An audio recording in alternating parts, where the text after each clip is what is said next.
Hi Sabina, good afternoon. Hi, good afternoon. Welcome to the channel. Thank you. Sabina, मैं तो आपको जानता हूँ, फिर भी जो लोग इस वीडियो को देख रहे हैं उनको थोड़ा मैं बता देता हूँ. Sabina is a working woman. She is been working. जब वो 13 साल की थी तब से उन्होंने फादर का बिजनेस ज्वाइन कर लिया था और वो अभी भी काम कर रही है. शादी के बाद, बच्चे होने के बाद भी वो अभी वर्किंग ही है. So Sabina, this topic is so close to me also. I also believe कि women should be working. चाहे कुछ भी हो जाए. अब तो ये जो ट्रेडिशनल माइंडसेट है, इसके बारे में आप क्या बोलना चाहेंगे और इसको हम लोग कैसे चेंज कर सकते हैं?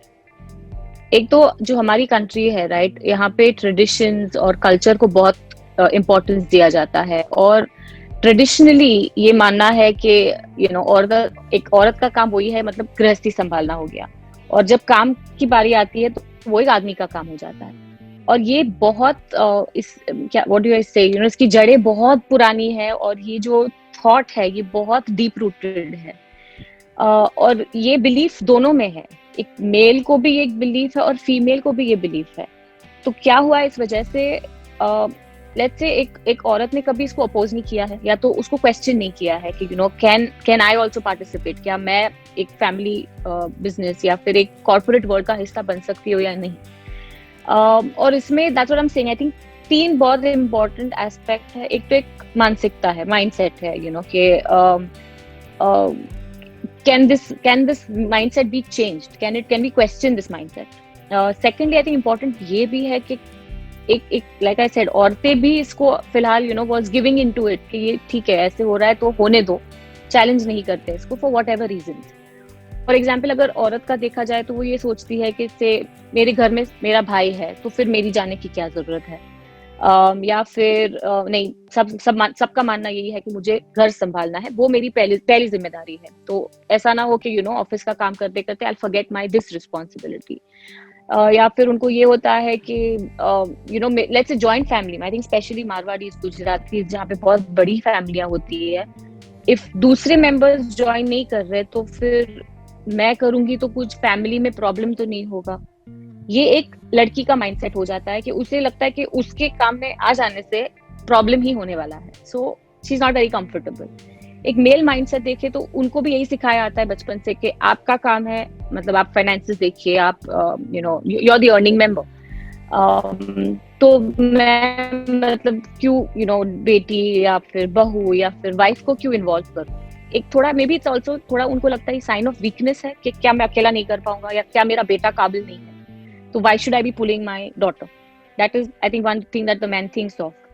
दूसरा उनको भी आई थिंक होता है एक पारिवारिक क्या बोलते हैं इसे, like a little bit of pressure, family pressure, society pressure, कि आप अगर अपनी बेटी को इतना आगे बढ़ा दोगे कल को उसकी शादी में प्रॉब्लम नहीं आएगी. या फिर वो ये भी सोचते कि कल शादी हो गई फिर क्या होगा, फिर वो कंटिन्यू करेगी. आई थिंक एक ये चीज कॉमन होती है कि जब बेटे का सवाल होता है तो उनकी सोच पे उनको चलने दिया जाता है, लेकिन जब बेटी पे आता है तो बाकी सब उस बेटी के लिए सोचना शुरू कर देते हैं. ये भूल जाते हैं कि शायद बेटी खुद के लिए सोच सकती है. पर लाइक आई सेड, ये एक ऐसी चीज है जो बहुत सालों से चलते आ रही है और शायद उस समय के लिए ये सोचना ठीक भी था. तब विमेन को एजुकेशन की राइट्स तब नहीं थी, तो मतलब काम करने का तो बहुत सवाल ही नहीं आता था. But today things are different. Now today man women दोनों भी सेम एजुकेशन को एक्सपोज्ड है, सेम अपॉर्चुनिटीज को एक्सपोज्ड है. सो आई थिंक अब we want to tell people कि क्या आप थोड़ा सा मतलब माइंडसेट में चेंज आ सकता है. So I think that is where we are today. And ये मतलब पुराने से चलते आ रहा है, लेकिन अब डेफिनेटली शिफ्ट आएगा इसमें. सिंस यू आर वर्किंग और बहुत ही कम परसेंटेज ऑफ वुमेन है जो अभी काम कर रही है, चाहे वो शादी के पहले हो या बाद में हो, और बाद में शायद परसेंटेज और कम हो जाता है. सो व्हाट यू फील, या क्या मैसेज आप देना चाहोगे कि एडवांटेजेस क्या है एक वुमेन का काम करने में, क्या एडवांटेजेस हम लोगों को मिल सकते हैं economy wise, personal level wise, family wise, जिस तरीके से भी क्या क्या फायदे हैं? मेरा मानना है कि एक राष्ट्र की प्रगति 2 चीजों से होती है. एक तो उनकी बिजनेसेस जब प्रोग्रेस करते हैं वो डेफिनेटली कंट्रीब्यूट करते हैं. सेकंड है जब वहाँ के उस राष्ट्र के लोगों की थिंकिंग प्रोग्रेसिव होती है, उससे भी देश प्रोग्रेस करता है. एंड आई थिंक जब हम ये डिसाइड करते हैं कि हमें महिलाओं को इन्वॉल्व करना चाहिए, हम एक ओपन माइंडेडनेस की ओर जा रहे हैं. एंड आई थिंक ये ओपन माइंडेडनेस किसी भी प्रकार के प्रगति के लिए बहुत इंपॉर्टेंट होता है. लाइक आई सेड, कंट्री के प्रोग्रेस के लिए, एक स्टैंडर्ड ऑफ लिविंग के प्रोग्रेस के लिए, आज अगर एक महिला एजुकेटेड है, वो काम कर रही है, उसका एक्सपोजर इतना ज्यादा है, वो जितना भी सीख रही है वो वापस उसके घर लेकर जा रही है. And at the end of the day एक महिला को ये भी है कि she is going to have a child. कल को what is she teaching that child, right? So ये कैरी फॉरवर्ड हो जाता है. It's like a chain reaction that you have started a movement. When you have given a woman a right, आप एक movement शुरू कर रहे हो of total progress in every stage. So of course that is I am saying, you know, like a progressive mindset that contributes to the nation. अगर आप business की बात करें, स्पेशली मैं फैमिली बिजनेस की बात कर रही हूँ क्योंकि वो मेरा एक्सपीरियंस है. आज एक फैमिली बिजनेस एनवायरनमेंट में हम किसी भी बाहर के लोगों को अंदर लाने में हिचकिचाते हैं. हमको ऑलवेज वो होता है कि नहीं, घर का आदमी रहेगा ना तो मतलब बिजनेस वैसे चलेगा जैसे हमें चलाना है.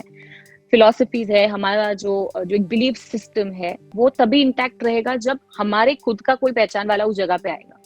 बट एट सम पॉइंट आप you will run out of members. अगर आप सिर्फ मेल मेंबर्स पे फोकस कर रहे हो, आप आ गए, आपका बेटा है तो बेटा आ गया, पर कैन यू एक्सटेंड इट? अगर आप ये सोचे कि if I have a daughter in the house, वो भी आ सकती है, तो आप अपने बिजनेस को भी एक चांस दे रहे हो एक ऐसा ही लीडर के लिए जो आपकी सोच के हिसाब से चल रहा है. I think that is very important. अगर आप ऐसे देखो तो I think we are adding almost 50% workforce into our company. बेटी हो गई, बहू हो गई, या फिर आपकी वाइफ हो गई, you know, after a certain age, why not? और ये एनवायरनमेंट आपको ही तैयार करना है उनके लिए. मैं जानता हूँ जैसे आपका बेबी अभी बहुत छोटा है और कहीं ना कहीं एक फोर्स आ जाता है कि अच्छा आप पहले काम को सेकेंडरी कर दो, आप अभी बेबी को आप अपने संभालो, घर पे आप ज्यादा रहो, टाइम आप नहीं मैनेज कर पाओगे, क्यों अपना लाइफ आप और स्ट्रेस आउट कर रहे हो. तो उस चीज में आप कैसे मैनेज करते हो और क्या आप बताना चाहोगे इस बारे में? तो एक तो आई थिंक इसमें वापस दो चीजें हैं. एक है जो लोग सोचते हैं कि आपके लिए ऐसा हो जाएगा, आपके लिए इतना मुश्किल हो जाएगा, वो वापस वो आपकी तरफ से सोच रहे हैं. और एक होता है of course reality of the situation. See when आप एक मदर बनते हो, डेफिनेटली आपकी रिस्पॉन्सिबिलिटी बहुत बढ़ जाती है. आप एक नए लाइफ के लिए रिस्पॉन्सिबल हो, तो ऑफ कोर्स प्रायोरिटीज उस वक्त के लिए शिफ्ट हो जाती है. बट मैं ये शेयर करना चाहूंगी कि मैंने क्या किया जिससे things became a lot more smoother. जब मैंने प्लान किया था that okay, you know, with my husband I said अच्छा we want to grow the family and we want to have a child. I think ये बहुत important हो जाता है कि अगर आप एक कंपनी का हिस्सा हो और आप पे रिस्पॉन्सिबिलिटी है, इसका ये मतलब हुआ लोग एक रोल के लिए आप पे डिपेंडेंट है. ये बहुत इंपॉर्टेंट है कि आप उनसे भी ये शेयर करें कि this is my plan, because इसके लिए आपको भी प्रिपेयर्ड होना है, आपको कंपनी को भी प्रिपेयर करना है, आपके कंपनी के लोगों को भी प्रिपेयर करना है. बिकॉज इस समय में सबका सपोर्ट बहुत इंपॉर्टेंट हो जाता है. Family support, employ support is very important. It reduces your burden, आपका गिल्ट कम करता है और आपकी वर्किंग में भी स्मूथनिंग आ जाती है. So when I had decided, तो मैंने पहली चीज तो I communicated it with my family and my father that these are my plans. Second thing, उसी वक्त मैंने डेलीगेशन चालू कर दिया था. मतलब मैं जो काम कर रही हूँ उसका स्ट्रक्चर मैंने चेंज करना शुरू कर दिया था कि पॉसिबल है कि मैं घर से शायद सुपरवाइज करके ये काम कैन हैपन. सो आप खाली थोड़ा रीमॉडलिंग करते हो विच यू फील कि ये 2-3 साल तक ऐसा वर्क मैं कर लूंगी till I am completely back again. So this preparedness I think is very important और ये आपका काम आगे जाके काफी आसान कर देता है.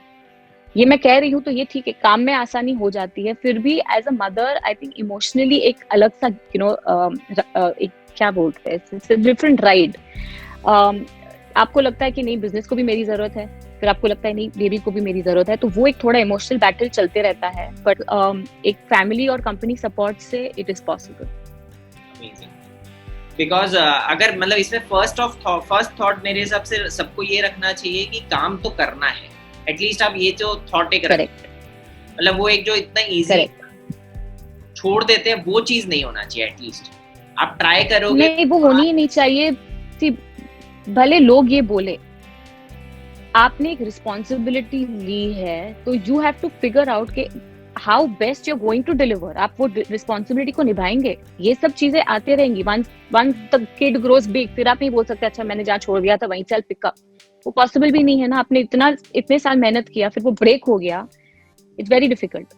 तो नहीं, you have to, I think इसकी रिस्पॉन्सिबिलिटी महिला पे भी जाती है कि आप जब बच्चा हो जाए तो ये मत समझिए कि दैट इज इट, कि अब मेरा रोल बस यही रहेगा।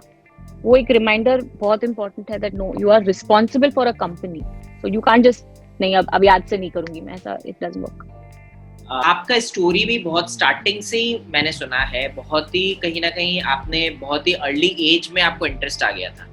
सो वो स्टोरी आपका शेयर करिए कि आप कैसे आपने स्टार्ट किया और कैसे you become a so hard working women. So I think इसका काफी क्रेडिट मेरे डैड और फैमिली को जाता है, बिकॉज मैंने नोटिस किया है कि बहुत सारी डॉटर्स हैं जो बिजनेस में आना चाहती हैं, लेकिन उनको उस तरह का प्रोत्साहन नहीं मिलता। उनको उसी वक्त मतलब शट डाउन किया जाता है कि नहीं, आप पढ़ाई पे फोकस करो, यहाँ पे नहीं। सो आई थिंक दोनों चीजें थी। ऑफ कोर्स आई थिंक मेरे में इंटरेस्ट इसलिए आया क्योंकि मुझे सो मेरे डैड और चाचा जो थे, जिन्होंने ये कंपनी स्टार्ट की है, very simple people but very ethical, you know, company पहले से वैल्यूज पे बनी हुई है। तो आई थिंक मेरी, it would have been unfortunate अगर मैं ऐसे कंपनी और ऐसे इंस्टीट्यूट का हिस्सा नहीं बनती। और ये मैं बहुत जल्दी थैंकफुली समझ गई थी, because I was very excited कि नहीं यार, अगर it's such a good company, it's a good product, we are working in a good market, मैं इसका हिस्सा डेफिनेटली बनना चाहूंगी। और फिर घर में डिस्कशंस भी ओपन होते थे, ऐसे नहीं कि क्लोज डोर्स में महिलाओं को बाहर रख के, वैसे नहीं थे। It was an open discussion, all inputs are, you know, feedback is welcome. So like I said, you know, वो एक एनवायरनमेंट था जो बहुत रिसेप्टिव था। So that was again very very helpful, and I think my focus that this is what I wanted to do पहले से ही था कि नहीं, बिजनेस ही करना है मुझे। और कहीं मुझे ये था कि so ऐसा हुआ था कि जब डैड ने बिजनेस स्टार्ट किया था तो यू नो देवर सब आंटीज वगैरह जो उनके रिलेटिव्स थे, उनको ये कहते थे कि आपने बिजनेस तो स्टार्ट कर दिया है, पर आपके बाद यू डोंट हैव अ सन, तो कौन संभालेगा आगे। एंड तब मुझे लगा ये क्यों ऐसे कि खाली सन ही आगे लेके जा पाएगा, ऐसे मैं भी कर सकती हूँ। And that is when I decided कि नहीं, ऐसे मैं कभी नहीं होने दूंगी कि my father will miss a son. So that was something that was, you know, stuck in my head. कैसे इन-लॉज और पेरेंट्स इस चीज में इक्वालिटी ला सकते हैं, और क्या मैसेज आप उनको देना चाहोगे कि वो लोग, वो बायसनेस उनके दिमाग में ना रहे। या सी, लाइक आई सेड, इम्पोर्टेंट चीज ये है कि आप एटलीस्ट डॉटर को अपॉर्चुनिटी दीजिए। आप जैसे सन को दे रहे हो, अपॉर्चुनिटी उनको भी दीजिए, if she can prove it. और अगर आप देख रहे हो कि उसके हार्डवर्क से आपकी कंपनी को फायदा हो रहा है, वो मेहनत कर रही है, वो सिंसियर है, उसको जस्ट बिकॉज वो बेटी है शट डाउन मत कीजिए। ऑब्स्टिकल्स हर तरह के आ सकते हैं। इवन समझिए, आप अगर आज बेटे को भी एक अपॉर्चुनिटी दे सकते हैं और कल को समझिए आपके और उनके बीच में डिफरेंसेस हो जाते हैं और वो बोलते हैं नहीं अब मुझे नहीं सूट हो रहा है, मैं, ये भी तो एक पॉसिबिलिटी है। पर आप वो तब नहीं सोचते जब आप उनको यू नो इंक्लूड कर रहे हैं बिजनेस में। तो जब आप बेटी पर आता है तो उसके बिहाफ पे मत ज्यादा सोचिए। At least I am saying give her an opportunity. वो सबका हक है टू प्रूव देमसेल्व्स, ये हक सबका है। और not only that, I mean I think ये मैंने अपने दूसरे इंटरव्यू में भी कहा है कि सी एवरी फादर अपनी बेटी या बेटे के लिए क्या चाहता है कि उनको वो ऐसी एक अपब्रिंगिंग दे, ऐसी क्वालिटीज दे जिससे वो लाइफ में जो आए उसको फेस कर सकता है। आई थिंक मेरा मानना है ये क्वालिटीज आप अपने बिजनेस में भी सीख सकते हैं। आप बिजनेस में ये सीखते हैं कि ठीक है, failures are also part of it, success को भी बहुत दिमाग में नहीं चढ़ाना है। आप कैसे कुछ यू नो अनप्लेजेंट एनवायरनमेंट है या ऑब्स्टिकल आ जाता है तो आपको डरना नहीं है, you have to sensibly deal with it.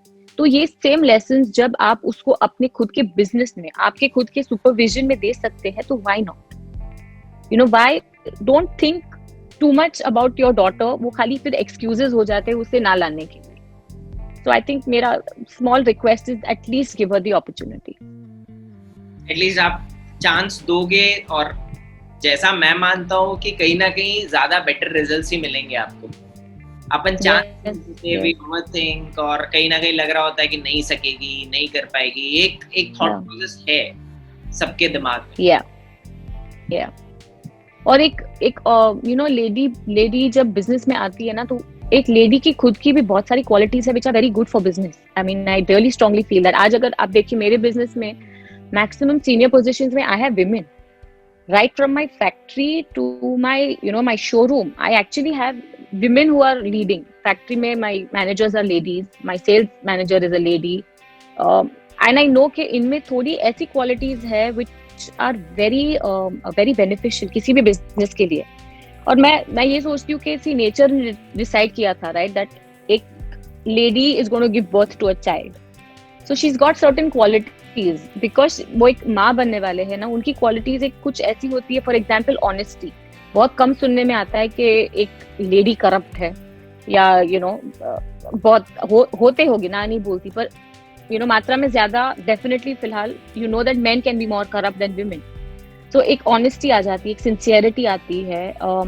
And I think एक lady is very good at multitasking. I think maybe ये वहीं से आता है कि she is a mother, she plays so many roles that she is very good at doing that. वो बहुत आसानी से मल्टीटास्क कर लेगी और हर टास्क को अच्छे से निभा पाएगी. सो आई फील कि ये थोड़ी स्ट्रेंथ्स है which are very unique to a lady. So ये भी एक एडवांटेज है बिजनेस को अगर आप एक लेडी को ज्वाइन करने देते हैं तो. ग्रेट. सो ये जो सारे बेसिक क्वेश्चंस मैंने आपसे पूछे, एंड आई रियली लाइक कि आपका खुद का जो तजुर्बा है, जो एक्सपीरियंस है लास्ट 5-10 साल में काम करने का, आपने बहुत ही ट्रांसपेरेंटली बताया है. एंड आई फील कि जो भी लोग वुमेन को कहीं ना कहीं अच्छे से अपॉर्चुनिटी नहीं दे रहे, या जो भी वुमेन आफ्टर मैरिज या सोचते हैं कि अच्छा ठीक है काम आप छोड़ दो, सो दे शुड बी इंस्पायर्ड कि ऐसा नहीं है, आप काम करना चाहते हो तो आप काम कंटिन्यू कर सकते हो. So that's the thing. Video से मैं चाहता हूँ लोग समझे और अपने काम को कंटिन्यू करते रहें for the economy, at least for the betterment of India. Absolutely. यही रिक्वेस्ट है कि अगर, आई थिंक रिक्वेस्ट भी नहीं है, it's more like I think it's high time कि अब थोड़ा माइंडसेट चेंज किया जाए और जो आप समझ रहे हो उसको एक बार वापस से जाके मतलब कैन आई थिंक डिफरेंटली, क्या मैं वो एक अपॉर्चुनिटी दे सकता हूँ. That is where I will think I will, अगर इस वीडियो से अगर आप कुछ लेके जा सकते हैं तो ये एक रिक्वेस्ट लेकर जाएगी. Thank you, Sabina. Thank you so much for your time. Thank you, Vipul, and thank you for taking up this topic. It is nice that a man takes up this topic, so I think वहाँ पे भी we'll have more progressive men.